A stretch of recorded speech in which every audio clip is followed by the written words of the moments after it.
So, hello and welcome back yet again. We are going to be jumping back in just a moment to Regency era England and Jane Austen's Pride and Prejudice. And I have a little impediment in the way at the moment, and that is a Parky who has decided that he wants to be a lap kitty right now. Yes. And a very cute lap kitty, but it's really hard to read with a kitty on your lap. I mean, not impossible, but kind of hard. He looks like, oh God, help me. Yeah. He's a very big sweetheart, but it actually made me kind of stop and wonder because it's not mentioned. All right, and now he's leaving. It's not mentioned anywhere, at least so far in the book, but I was kind of wondering, like, did they have pets in the Regency era? I know that the royals did. I know that, like, the kings and queens had their favored pets and things, but what about the people like the Bingleys, the Darcys, the Bennets? Did they have like kittens or anything?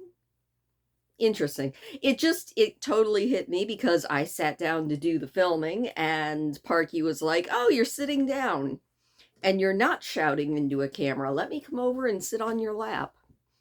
So yeah, that was something that struck me as I sat down to start reading tonight. So very curious. Might have to look it up later, but if anybody else knows, drop it in the comments down below because I'm curious now. Meanwhile, it is, like I said, time to jump back into Jane Austen's world and see what is going on now that Mr. Darcy's letter has been read, his reasons have been given, and Elizabeth is thinking of him, I'm guessing, in a slightly more charitable light than she was the night before. I still don't think that I can see how they end up together, but at least now, she is feeling a tiny bit more charitable towards him. Still not sure it's going to be enough. I don't know that it would be enough for me. But then again, I can be very, very spiteful. And I guess Elizabeth, though not as, at least according to her own thoughts, good as her sister, is probably a less spiteful person than I know I can be at times. Anyway, let's jump back in and read a couple of chapters tonight, beginning with chapter 14 of volume 2 of Pride and Prejudice by Jane Austen.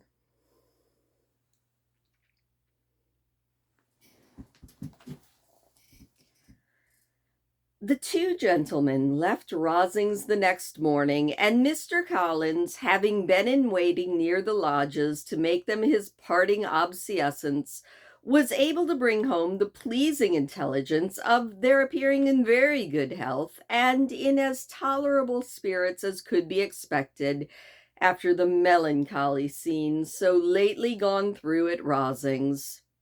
To Rosings he then hastened to console Lady Catherine and her daughter, and on his return brought back with great satisfaction a message from her ladyship, importing that she felt herself so dull as to make her very desirous of having them all to dine with her.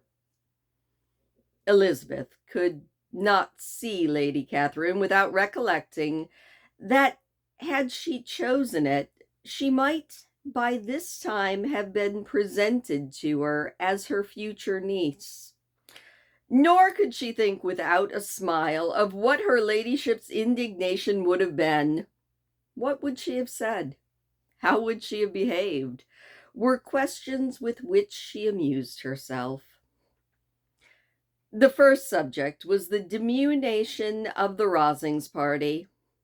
"I assure you I feel it exceedingly," said Lady Catherine. "I believe nobody feels the loss of friends so much as I do, but I am particularly attached to these young men, and know them to be so much attached to me. They were excessively sorry to go, but so they always are. The dear Colonel rallied his spirits tolerably till just at last, but Darcy seemed to feel it most acutely, more, I think, than last year. His attachment to Rosings certainly increases." Mr. Collins had a compliment and an allusion to throw in here, which were kindly smiled on by the mother and daughter. Lady Catherine observed after dinner that Miss Bennet seemed out of spirits, and immediately accounting for it herself by supposing that she did not like to go home again so soon, adding, "But if that is the case, you must write to your mother to beg that you may stay a little longer. Mrs. Collins will be very glad of your company, I am sure." "I am much obliged to your ladyship for your kind invitation," said Elizabeth, "but it is not in my power to accept that. I must be in town next Saturday." "Why, at that rate, you will have been here only 6 weeks. I expected you to stay 2 months. I told Mr. Collins so before you came. There can be no occasion for your going so soon. Mrs. Bennet could certainly spare you for another fortnight." "But my father cannot. He wrote last week to hurry my return." "Oh, your father, of course, may spare you if your mother can. Daughters are never of so much consequence to a father. And if you will stay another month complete, it will be in my power to take one of you as far as London, for I am going there early in June for a week, and as Dawson does not object to the barouche box, there will be very good room for one of you. And indeed, if the weather should happen to be cool, I should not object to taking you both, as neither of you are large." "You are all kindness, madam, but I believe we must abide by our original plan." Lady Catherine seemed resigned. "Mrs. Collins, you must send a servant with them. You know I always speak my mind, and I cannot bear the idea of 2 young women traveling post by themselves. It's highly improper. You must contrive to send somebody. I have the greatest dislike in the world of that sort of thing. Young women should always be properly guarded and attended according to their situation in life. When my niece Georgina went to Ramsgate last summer, I made a point of her having 2 men servants go with her. Miss Darcy, the daughter of Mr. Darcy of Pemberley, and Lady Anne could not have appeared with propriety in a different manner. I am excessively attentive to all those things. You must send John with the young ladies, Mrs. Collins. I am glad it occurred to me to mention it, for it really would have been discreditable of you to let them go alone." "My uncle is to send a servant for us." "Oh, your uncle. He keeps a manservant, does he? I am very glad you have somebody who thinks of those things. Where shall you change horses? Oh, Bromley, of course. If you mention my name at the bell, you will be attended to." Lady Catherine had many other questions to ask respecting the journey, and as she did not answer them all herself, attention was necessary, which Elizabeth believed to be lucky for her, or, with a mind so occupied, she might have forgotten where she was.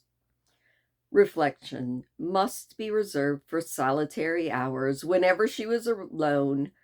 She gave way to it then as the greatest relief, and not a day went by without a solitary walk in which she might indulge in all the delight of unpleasant recollections. Mr. Darcy's letter she was in a fair way of soon knowing by heart. She studied every sentence, and her feelings towards its writer were at times wildly different. When she remembered the style of his address, She was still full of indignation, but when she considered how unjustly she had condemned and upbraided him, her anger turned against herself, and his disappointed feelings became the object of compassion. His attachment excited gratitude, his general character respect, but she could not approve him, nor could she for a moment repent her refusal or feel the slightest inclination to ever see him again. In her own past behavior, there was a constant source of vexation and regret, and in the unhappy defects of her family, a subject of heavy chagrin. They were hopeless of remedy. Her father, contented with laughing at them, would never exert himself to restrain the wild giddiness of his youngest daughters, and her mother, with manners so far from right herself, was entirely insensible of the evil.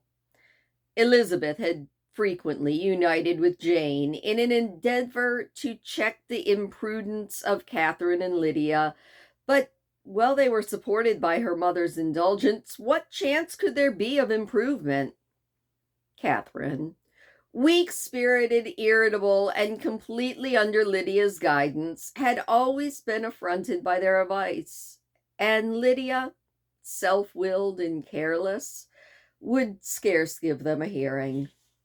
They were ignorant, idle, and vain. Well, there was an officer in Meryton. They would flirt with him, and while Meryton was within a walk of Longbourn, they would be going there forever.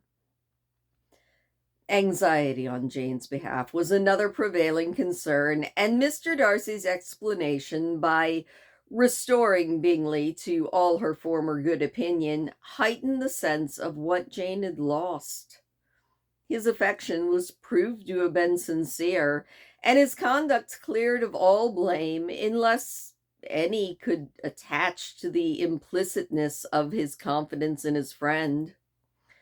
How grievous, then, was the thought that of a situation so desirable in every respect, so replete with advantage, so promising for happiness, Jane had been deprived by the folly and indecorum of her own family.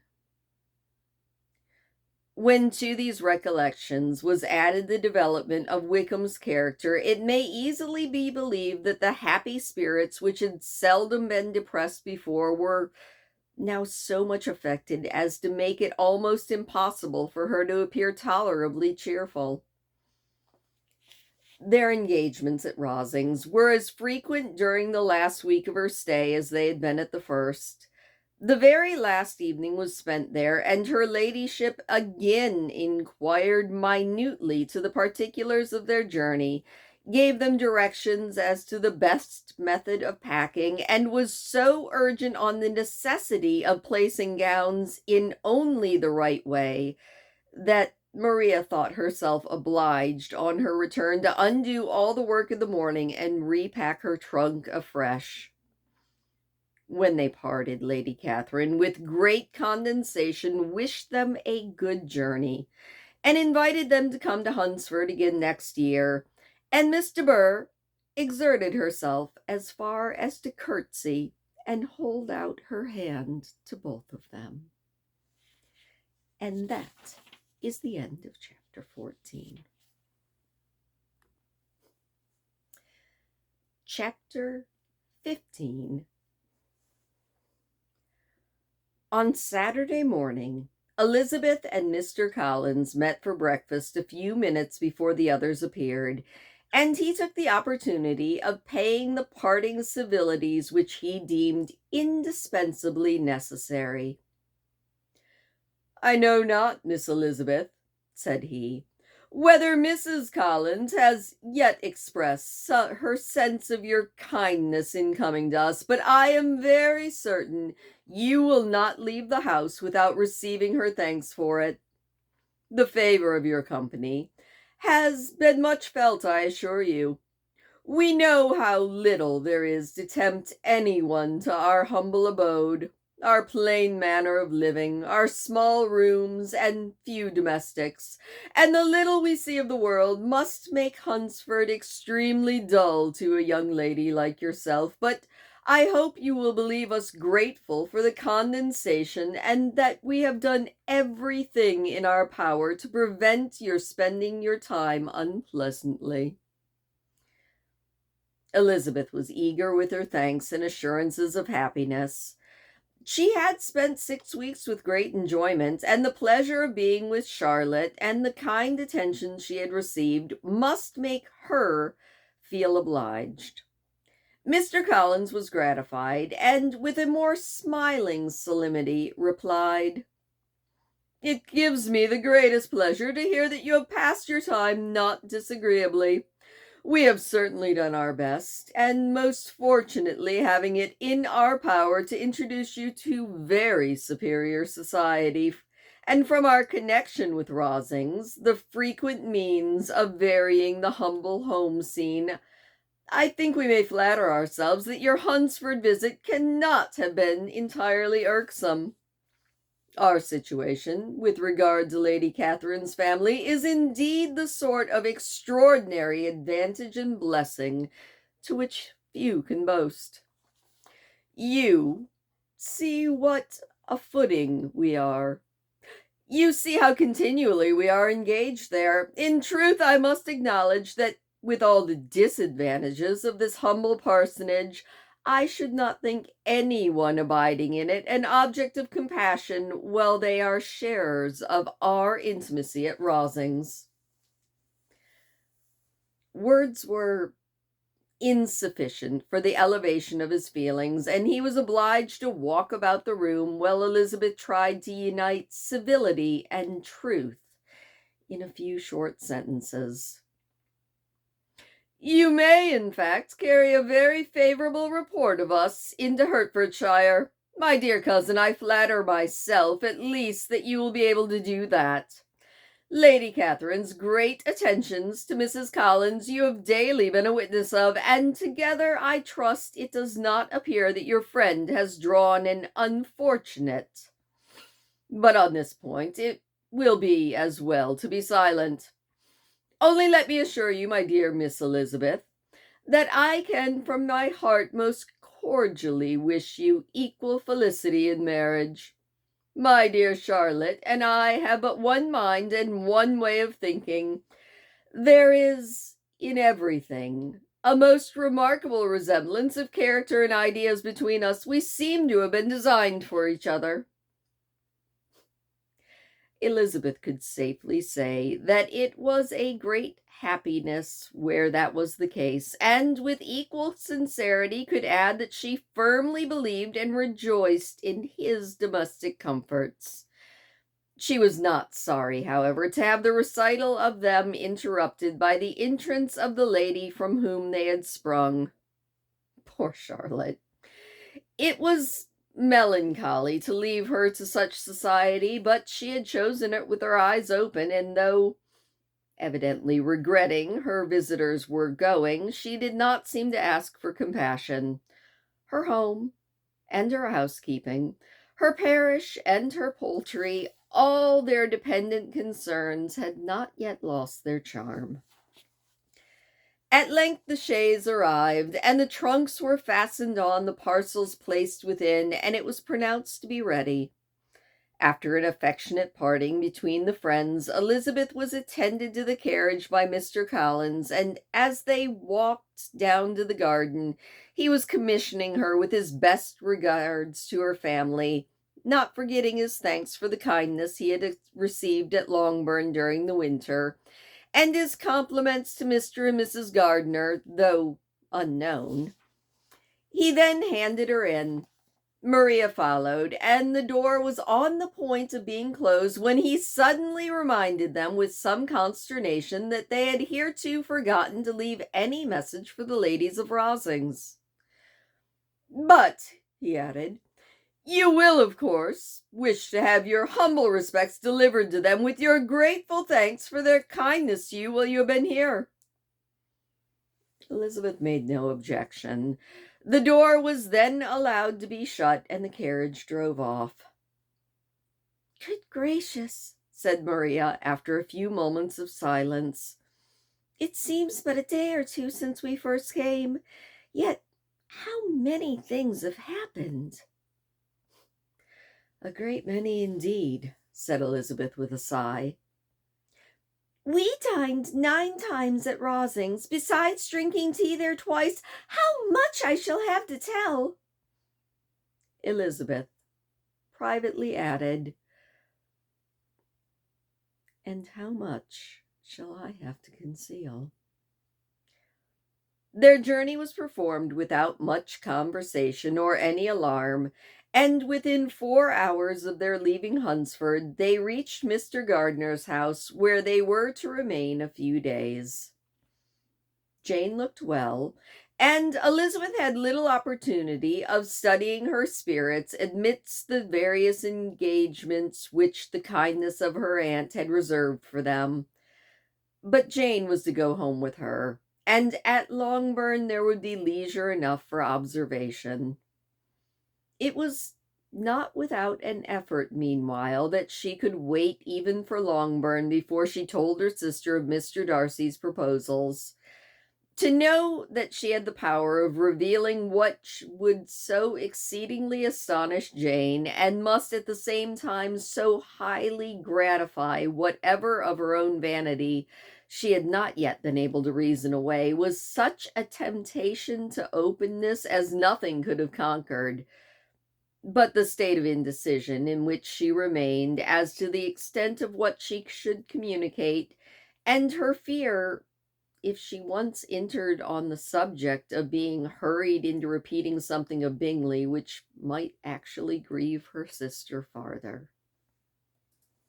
And thus ends chapter 15. Chapter 16. It was the second week in May, in which the 3 young ladies set out together from Gracechurch Street for the town of in Hertfordshire, and as they drew near the appointed inn where Mr. Bennet's carriage was to meet them, they quickly perceived, in token of the coachman's punctuality, both Kitty and Lydia looking out of a dining room upstairs. Those 2 girls had been above an hour in the place, happily employed in visiting an opposite milliner, watching the sentinel on guard, and dressing a salad and cucumber. After welcoming their sisters, they triumphantly displayed a table set out with such cold meat as an inn larder usually affords, exclaiming, "Is not this nice? Is not this an agreeable surprise?"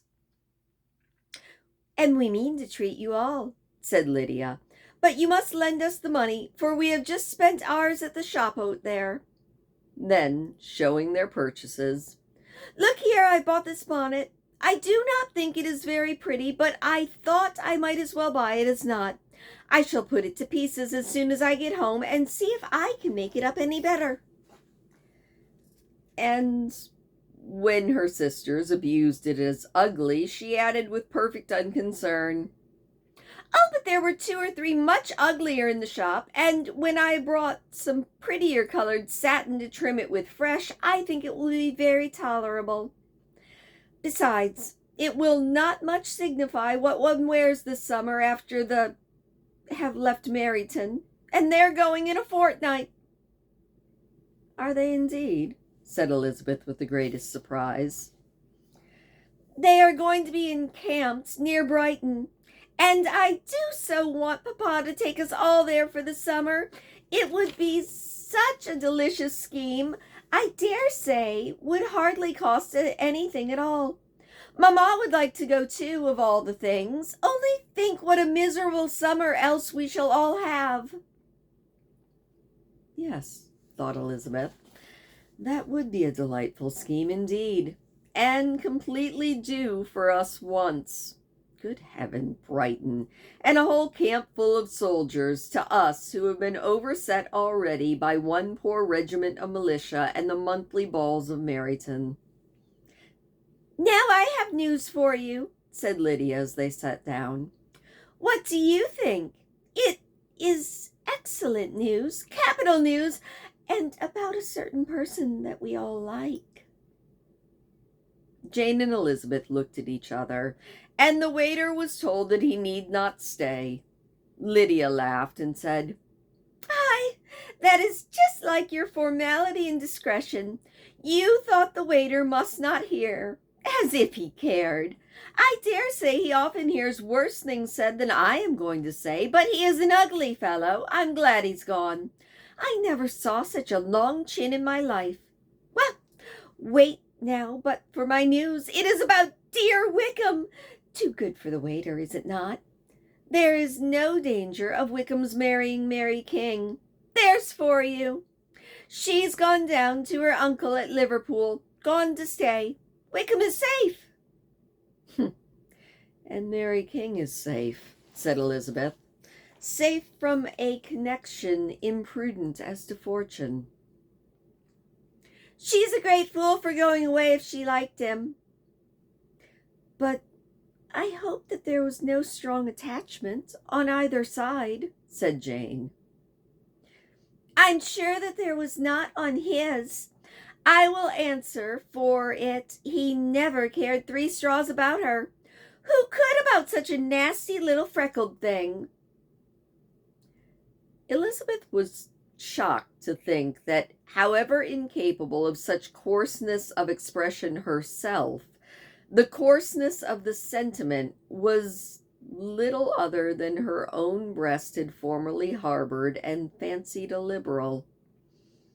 As soon as all had eaten, the elder ones paid, and the carriage was ordered, and after some contrivance, the whole party, with all their boxes, work-bags, and parcels, and the unwelcome addition of Kitty and Lydia's purchases, were seated in it. "Oh, how nicely we're all crammed in!" cried Lydia. "I'm glad I bought my bonnet, if it is only the fun of having another bandbox.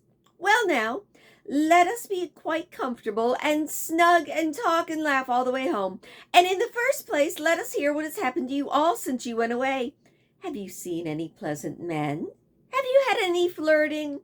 I was in great hopes that one of you would have gotten a husband before you came back. Jane will be quite the old maid soon, I declare. She is almost 23.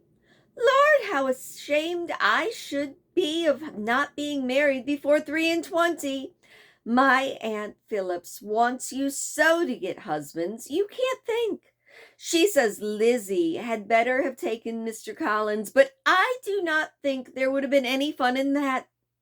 Lord, how I should like to be married before any of you, and then I would chaperone you about to all the balls. Dear me, we had such a good piece of fun the other day at Colonel Forster's. Kitty and me were to spend the day there, and Mrs. Forster promised to have a little dance in the evening. By the by, Mrs. Forster and me are such friends. And so she asked the 2 Harringtons to come, but Harriet was ill, and so Pen was forced to come by herself. And then, what do you think we did? We dressed up the Chamberlain in women's clothes on purpose to pass for a lady. Only think what fun! Not a soul knew of it, but Colonel and Mrs. Forster, and Kitty and me, except my aunt, for we were forced to borrow one of her gowns, and you cannot imagine how well he looked. When Denny and Wickham and Pratt and 2 or 3 more of the men came in, they did not know him in the least. Lord, how I laughed! And so did Mrs. Forster. I thought I should have died, and that made the men suspect something, and then they soon found out what was the matter. With such kind of histories of their parties and good jokes did Lydia, assisted by Kitty's hints and additions, endeavor to amuse her companions all the way to Longbourn. Elizabeth listened as little as she could, but there was no escaping the frequent mention of Wickham's name. Their reception at home was most kind. Mrs. Bennet rejoiced to see Jane in undiminished beauty, and more than once during dinner did Mr. Bennet say voluntarily to Elizabeth, "I am glad you are come back, Lizzie." Their party in the dining room was large, for almost all of the Lucases came to meet Maria and to hear the news, and various were the subjects which occupied them. Lady Lucas was inquiring of Maria across the table after the welfare and poultry of her eldest daughter. Mrs. Bennet was doubly engaged, on one hand collecting an account of the present fashion from Jane, who sat some way below her, and on the other retailing them all to the younger Miss Lucas, and Lydia, in a voice rather louder than any other person's, enumerating the various pleasures of the morning to any who would hear her. "Oh, Mary," said Lydia, "I wish you had gone with us, for we had such fun. As we went along, Kitty and me drew up all the blinds and pretended there was nobody in the coach, and I should have gone so all the way if Kitty had not been sick. And when we got to the George, I do think we behaved very handsomely, for we treated the other three with the nicest cold luncheon in the world. And if you would have gone, we would have treated you too. And then, when we came away, it was such fun. I never thought we should have got into the coach. I was ready to die of laughter, and then we were so merry all the way home. We talked and laughed so loud that anybody might have heard us 10 miles off." To this Mary gravely replied, "Far be it from me, my dear sister, to deprecate such pleasures. They would doubtless be congenial with the generality of female minds, but I confess they would have held no charms for me. I should infinitely prefer a book." But of this answer, Lydia heard not a word. She seldom listened to anybody for more than half a minute, and never attended to Mary at all. In the afternoon, Lydia was urgent with the rest of the girls to walk to Meryton to see how everybody went on, but Elizabeth steadily opposed the scheme. It should not be said that the Miss Bennets could not be home half a day before they were in pursuit of the officers. There was another reason, too, for her opposition. She dreaded seeing Wickham again, and was resolved to avoid it as long as possible. The comfort to her of the regiment's approaching removal was indeed beyond expression.